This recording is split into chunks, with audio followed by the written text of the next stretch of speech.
Welcome to the Amphigory Effect podcast with your host, Zach Brackett, and your co-host, Justin Marlowe. Let's begin.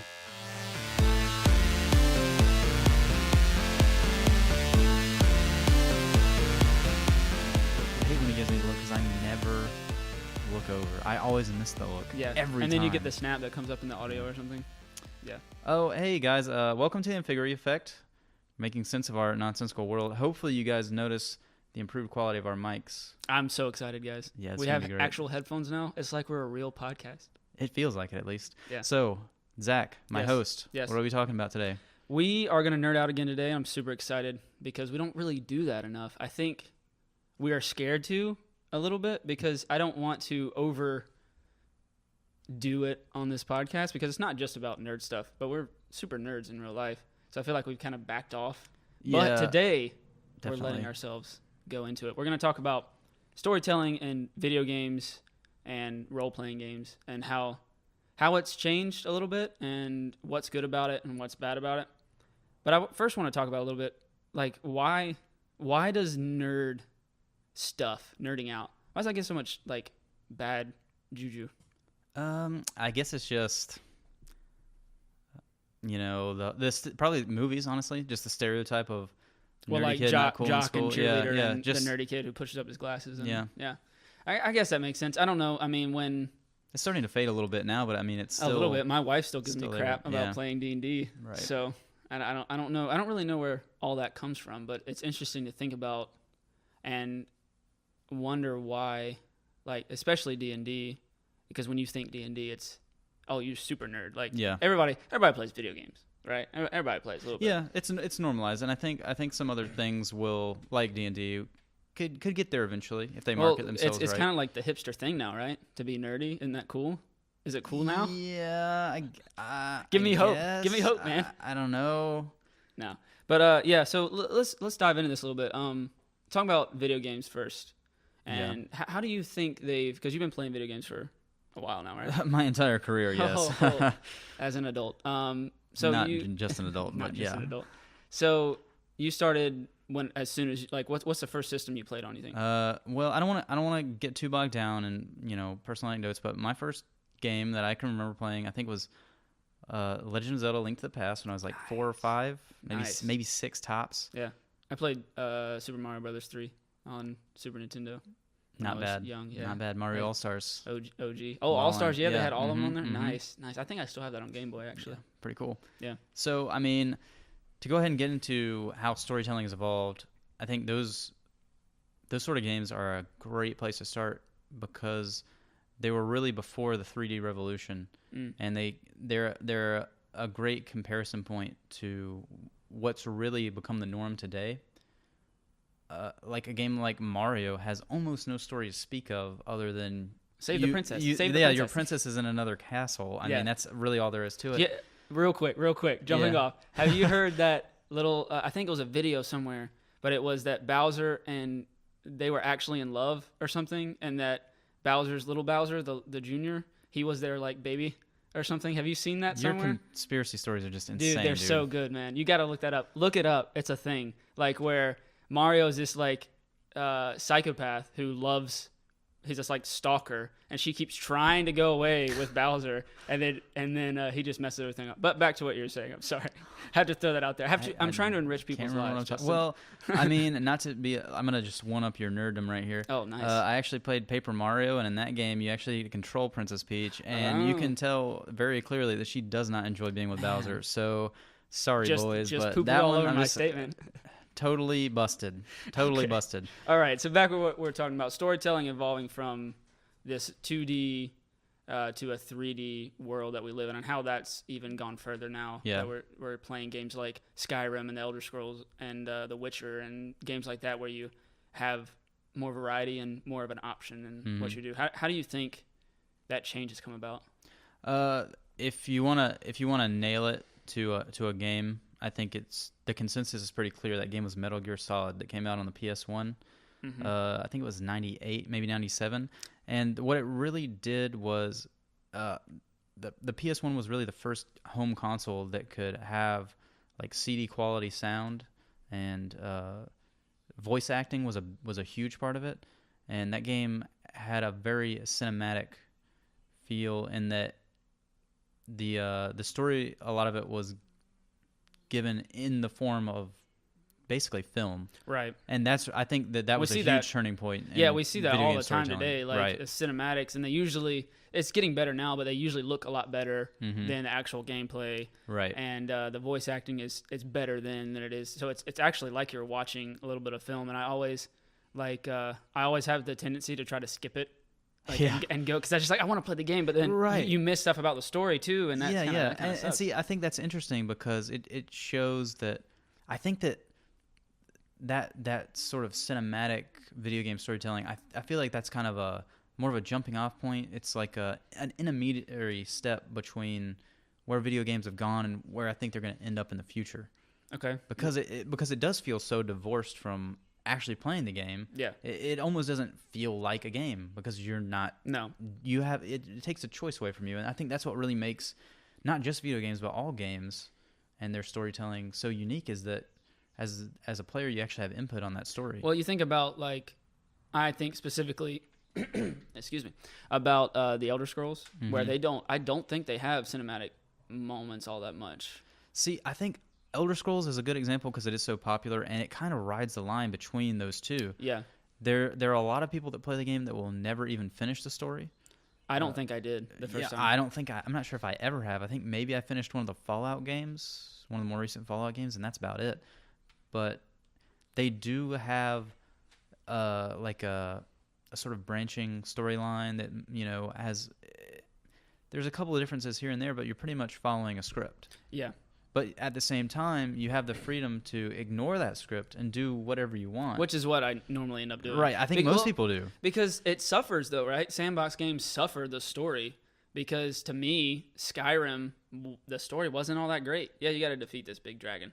Okay, I'd much rather be running around doing my own thing. Yeah. And so I think I completed the story like my second playthrough maybe, or my second character or whatever.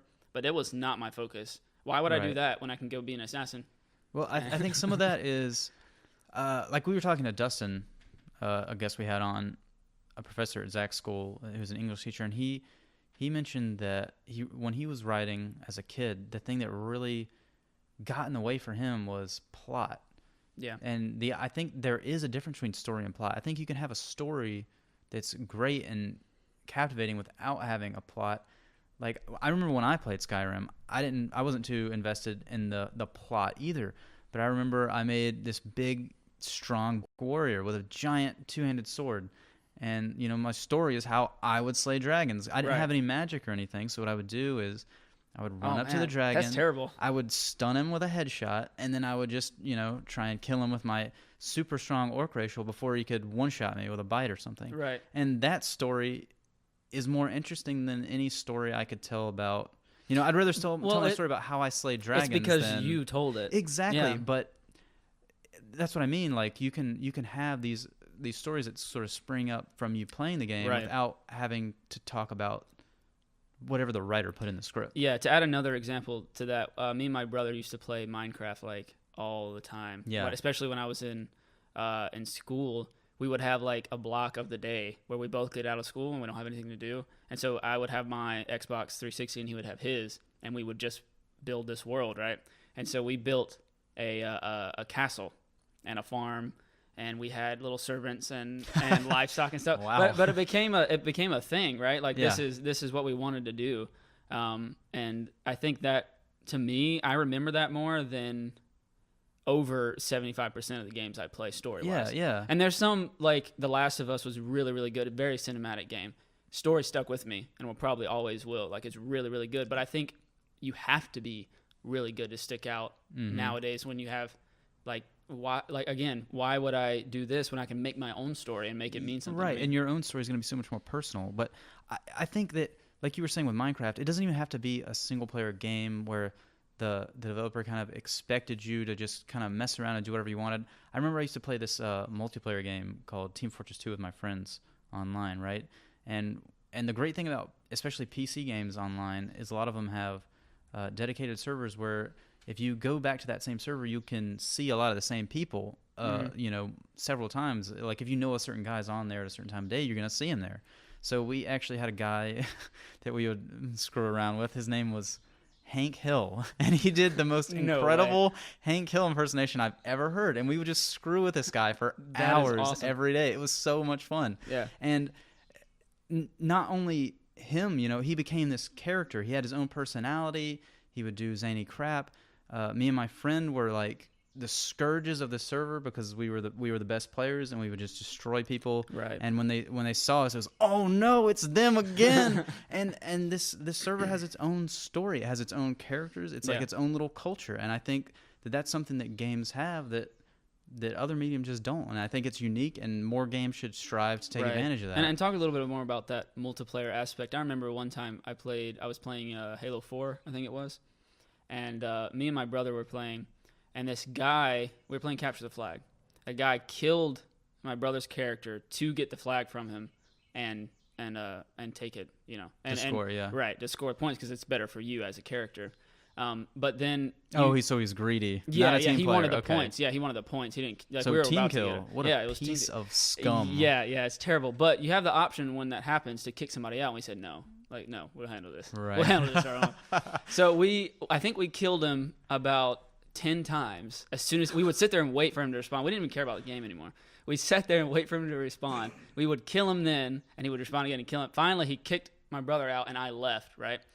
Luck would have it, 3 games in a row, we were in this guy's server. Like, it was great. And we beat him to a pulp, like, every single time. And it's just, stuff like that is again, I don't even know what happened in Halo 4 story. Really. Right. I don't, but I remember that. It's so much more personal. Yeah, I love that stuff. I remember we were playing, way back when I was in middle school, we were playing Halo 2 on LAN, which is where this is the nerdiest thing you can possibly do as a human being. No. You take your Xbox to another person's house. You hook all your Xboxes together, and then you play. I love it, man. That is nerdy. And we were playing Capture the Flag. I was in a Humvee with some guy, you know, running the flag back to our base. No problem. Yeah. Like, oh yeah, this is gonna be easy. One of my still best friends to this day runs into the room and unplugs our Xbox so we can't score. Way. Yes, absolutely. Oh, that is awesome. Yes, that is a story that I'll never forget, and it's so simple, but everybody has these kind of stupid little stories they remember about. You know, maybe my car broke down and something crazy happened. Well, games are a way to create those kind of memories. Yeah, especially multiplayer games or sandbox games where you make your own story. Now, I mean, that still leaves some things to be said about linear, very cinematic games. Yeah, I mean, they have their merits too. They do. Yes. They do. If you want to be guided through and not have to think all that much and like about what you're going to do and just do what the game tells you, which is fine. Well, let's talk about some of those because I think that while I do feel like they're more limited than, you know, the type of games we've been talking about for the last few minutes, I think that you can still have a linear story game that can still do things in an interesting way that a movie couldn't. Like horror games, I think, are a great example. Oh, I love those. They can sort of being afraid in a horror game and still pushing on is just totally unlike any kind of horror movie that you could ever watch. Because you can sit there and you don't have to proceed. Like, I guess you could make the argument for a movie, you could just turn it off, but you have to push that controller forward to go. You have to take that step yourself. Yeah. It takes your own courage and not some imaginary characters, and it makes it so much more real. Did you play Outlast? No, I did not, but I have heard some things about that. I mean, that game is so intense. It's pretty linear. It has some exploration elements to it. But the most terrifying thing you'll ever see is you see the guy come in and he's chasing you, and you run into a room and get into a locker, and he walks into the room and checks the locker beside you. Like, wow. it's like horror movie stuff. Yeah. But that's what you're saying. It's not a sandbox. You don't have all these choices and things to do, but it's still gripping and it still makes a story because I had the choice to run and hide in that locker. And so I will remember that, right? It's not the game. Like, it wasn't a cinematic moment where you run and hide. I did that, you know? And I think that's what sets storytelling in video games apart from where it used to be, is that now it's even more involved. You get so involved with characters. Like, you were talking about The Last of Us, and I think that a game like that, not to spoil too much, but it tries to set up an emotional ending. Well, if you haven't played it by now, Well, it's been like 3 years. It's not right? necessary to give direct Yeah, spoilers. you're right. You're right. But I think that because it's a game and it's so much longer form than a movie, you have all these little character moments throughout the game as you're playing. Things like this little girl maybe helping you in combat, to kill enemies. She might help you find ammunition or something. And then you just have like little moments where she might tell you like, oh, my favorite color, I really like tacos, stuff like that. She becomes a real character to you and you have this huge amount of time for It's that like to a happen. book. It's like a book. Yeah, right? it's more like a book because you have more time than a movie would. Right. So when they do try and get that emotional impact out of you because of what happens to this character, or may happen, whatever, it's so much more impactful than it might have been otherwise. Right. And I think, again, that goes to the how long the game is, right? Mm-hmm. So I don't know exactly how long Last of Us is, but it's a good probably 7 or 8 hours at least. Yeah, which that is you- short by Yeah, many right, standards. Right. But you go sit in a movie where you could watch the same stuff happen for an hour and a half or 2 hours, and it wouldn't be nearly as impactful as you putting 7 hours of your life Right. into these characters. Especially in the cases where in some games you might actually make that heartbreaking choice yourself. That might be completely up to I you. love those games. Like Until Dawn for PlayStation was a good one. It was kind of like your camping horror Jason killer thing where you go up to a cabin with your friends, and it seems very cliche, but the way you play the game is how you determine how many come out at the end. So you don't get reloads or checkpoints. If you mess up, that character's dead. Right. And so the story changes dramatically as you go through, and it's preset, but you kind of make your own because how you play determines how many people survive or die or whatever in this cool story. That's really cool. The Walking Dead games are also the really Telltale? popular. Yeah. Yeah. And they do a similar thing. And while I do feel like you're still following a script, whether you're taking path A or B. You have to. The game. That's how games work. That's how they work for now, unfortunately. Right. But I still think that those sort of games can still do things that a movie couldn't do or couldn't do as well. Right. Because they can get you more invested. And when you're making the choice to kill someone off or not, you are going to be more invested. Right. Like those because choices. that's your choice. The choices where you have to either save Billy or Sam or whatever, like a Yeah. little boy or a grown man or something like that. That's hard, man, because you don't have time if you don't, and the game doesn't forgive, right? So if the timer runs out, it picks one randomly for you, right? I'm pretty sure, or it might have another action or something. Yeah, you can't just have no one die. No, yeah, it doesn't. You don't have time to choose, but I think that's really cool. But how do you think this transfers over to the original RPG, the D&D, right? Dungeons and Dragons. Yeah. I think we see a lot of rollover in terms of concepts and ideas. Definitely. Because I think modern RPGs want to be Dungeons and Dragons to a degree. I think all modern games strive to be D&D. They want to be a digital version of it. That's the end game for video games. Right. Is to reach that point. Yeah, I think you're right. What gets me, I recently started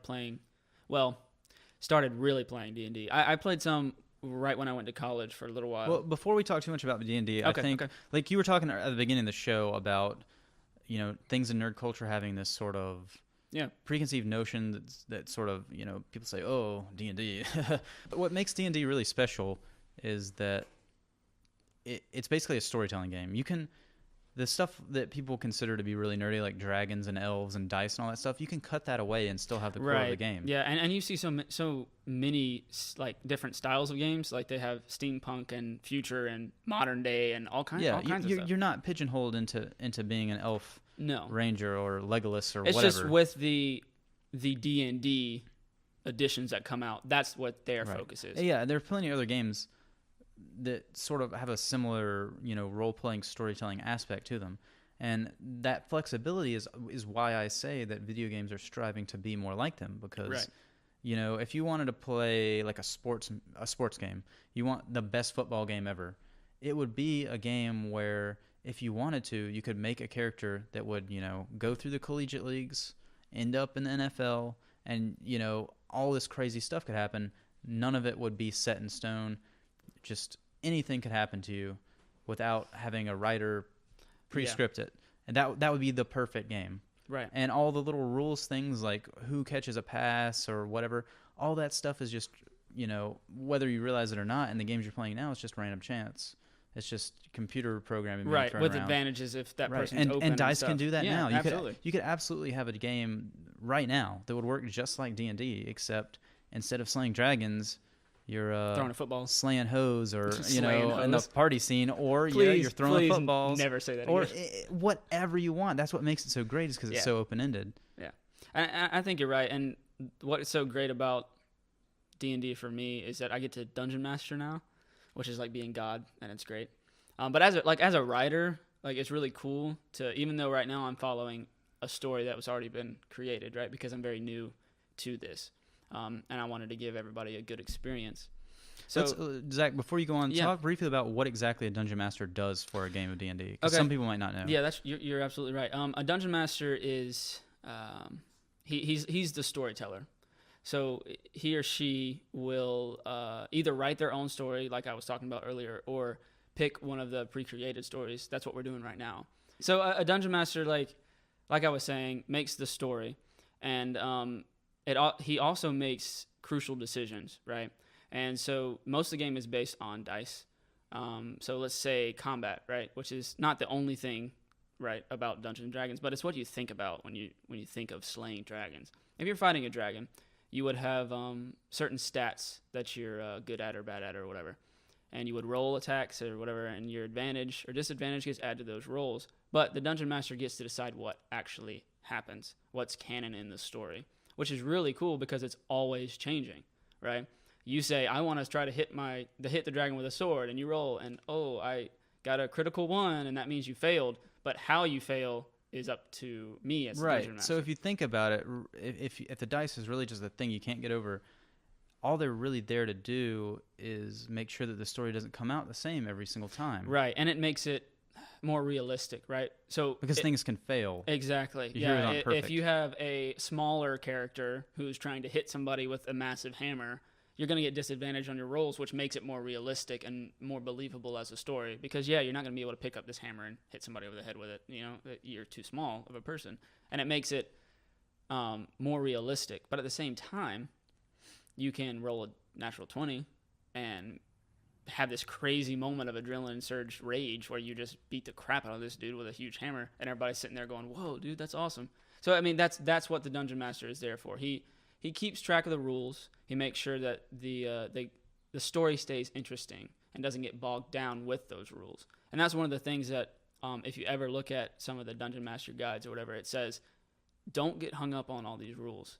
If it's getting to a point where you're sitting there arguing with people about rules, you make them at the end of the day. The Dungeon Master makes the rules. And so you make final rulings on things. So let's say we're arguing about whether you killed this creature or not. Well, it doesn't matter at the end of the day. I'm just going to say, no, this isn't fun anymore. We're playing a game. It's supposed to be fun. It's supposed to be a good story. This is what happens. I'm saying it. That's it. And move on. And I think that's what the key role of a Dungeon Master is. And again, like I was saying before, as a writer, I'd love that because it's not set in stone. So I have an idea of where we're going. We got 2 stories right now. One is from that starter set right there that we have. And then we also have a book, Horde of the Dragon Queen. That's up there. That's one of the stories we're playing right now. But what makes them so cool is that they never go as scripted, right? They never happens the same way. And it's kind of frustrating, but it's super intense. And it's so much fun because I expect you guys to go here, here, and here and do this thing and this thing. But no, you want to go over here. And that's completely fine because Right. you control your own characters. Exactly. As a player, you have to remember that it's not like you're playing it's not even like Skyrim where you have quests that you have to do, but you're free to go wherever. The quest is whatever you make it. Right. And it's up to the DM to kind of deal with that issue. Right. You have a main arching story that the characters will probably be pushed to, right? And as a player, you kind of want something to latch onto. Right. Some kind of goal. But it's not even in Skyrim, for example, going back to that again, just because I think it is so popular. You wake up in you're headed toward a prison. You have no idea what you did or why you're there. If you're playing D&D, your character has a backstory. He's actually a character. Yeah. He grew up. That you he make was born yourself. somewhere. Yeah, he had a life before the story started, right? Which will give him motivations that might play into your quest or something like that. Yeah, and I think that's so cool, and I think that's what games want to be. Yeah, is this do what you want, make your own story, and you see it some in like games like The Sims, right? It seems so monotonous, but people love it. Right. And why? Even Because you do my whatever you girlfriend want. loves The Sims. So if you like The Sims, you can like Dungeons and You Dragons. definitely probably it will. would appeal to you as long as you're in the right group. Yeah. That understands what you're there for. And that's another thing too. It's like finding friends in, I don't want to say real life, but it is like you want to have people that you're like you are good around, and that Yeah. I mean, yeah, don't let one person or the overly zealous person, like if you don't want to go LARPing, that's just because okay. Wesley wants to wear his robe and wizard hat does not mean that we have to, right? So if he just can't get over that, we'll find somebody else to play with. It's Right, fine. exactly, and that's the conversation we have on a weekly basis. I'm just kidding. Wesley doesn't like wearing robes. No, he hates wizard hats too. Yeah. But if you have people, honestly, that like to LARP, that's fine if you want to do that. Yeah, that's cool too. But if you don't, if that makes you uncomfortable, then just find another group of people. Yeah, that shouldn't be a deal breaker. No, and I think too many people automatically jump to that extreme when they hear Dungeons and Dragons. But no, if you guys were here when we play, it's very laid back. It's conversational. It's this happens and this happens. Okay, well I think I'm gonna go here and do this, and then but we still talk like we're talking right now, and we still hang out and talk about modern day. It's not, you cannot speak outside of character. I think I want to just to give people like another example of the kind of stuff that's possible in a game like that. Zach and I were talking about a game where you actually use a Jenga tower instead of dice.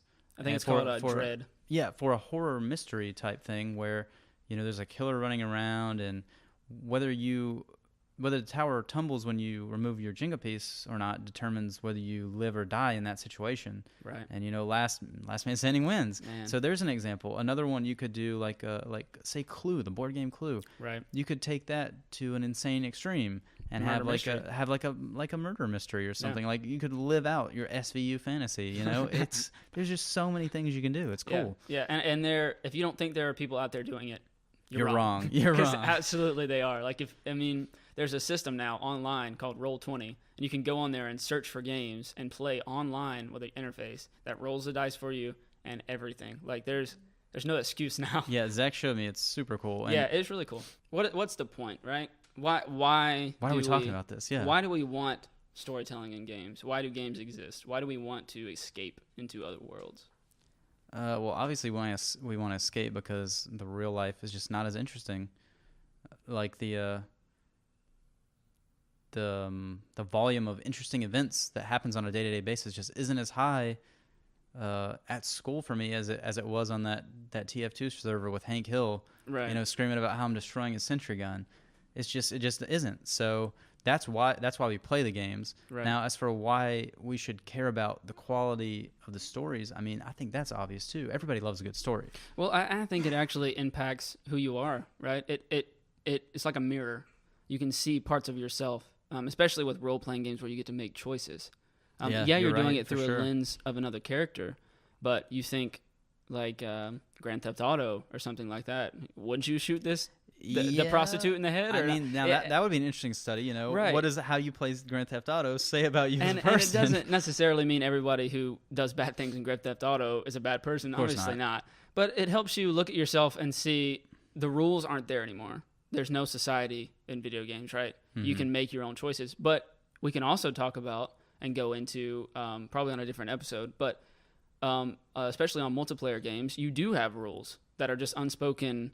You don't kill other people on your team. You don't do this. Doing this is bad, and stuff like that. How you make these little societies in games you play, especially multiplayer, is very interesting. As someone who has played a couple games more competitively, that's something that's always really interested me, is especially that difference between sort of soft rules like don't kill people on your team not because it's bad for your score, but because it's mean. Yeah. It's just a bad thing to do. Yeah. And like if you think about like other sports, like say football, basketball, they're really all soft rules.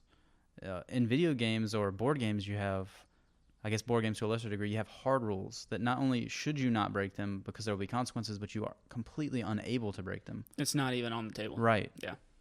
Yeah. Well, I think we've done well today, Justin. I think we might have brought some nerds into the fold. I hope we did. I hope we at least gave people an idea for why they should look at this kind of stuff. Same thing with video games. If there is a video game out there that you will like. If Yeah. you look enough, it's not all the same. Right. There's an enormous breadth of diversity. My wife hates video games and played the crap out of Minecraft. Like, Yeah. you find that game that you like. And, I bet she would love. Oh my God, Life is Strange. I bet she'd love it. Yeah, My I girlfriend need to ate try that to play game up. Yeah, that's a good one. It's a really Great good one. game. Yeah. And I mean, if you're interested in this kind of, like, sort of like a linear story but with branching paths type video game, I would check out Life is Strange. Last time I checked, it was like $20 on Steam. It's not expensive. It's a game that I was like, oh, the first episode's free. I'll try it out. Whatever. And then I was like, oh my God, I must finish this right now. Yeah, it's really good. Yeah, it's really good. I think overall you can find, like, if you're bored with reading or watching movies or something, expand, man. Try something new. Absolutely. Play some Broaden those D&D or horizons. play some video games or something. Yeah. It's not all the stereotypes that you've heard your whole life. And I know we're biased because we love those things. Yeah, so I mean, I'm not sure video games will ever get to the point of like high art or literature where people are studying the story of Halo 17 or Call of Duty 94 in university classrooms, but I don't think those are the kind of stories that have value. Right. And I think that there are a lot of stories to be told out there, a lot of good ones, a lot of interesting ones, a lot of funny ones, a lot of funny ones. A lot of funny ones. So get out there and make them happen. And that's the message for today. Get out there and make it happen. This episode of our podcast was produced by myself, Zach Brackett, Justin Marlowe, and Wesley Thomas. The music here at the beginning and the end was done by Josh Goforth. The logo was done by Haley Nealing. It was edited by Joe Weisner. Please remember to subscribe, give us a rating or review. It helps us out a lot. Follow us on all social medias. We're doing stuff a little bit different now, guys. We want you to submit topics on Facebook or Instagram or wherever you follow us, and that's how we're going to do listener-suggested topics. We've already got someone who did it on our last video. Very exciting. Our I saw next that. episode is going to be talking about that topic, so a little bit of teaser there for you. But yeah, just if you watch our video and want to submit something, just go down there to the comments and say what you want to say, and we'll get in contact with you, and we'll talk about it. Thanks so much, guys. We'll see you next week. See you next week, guys. Video games.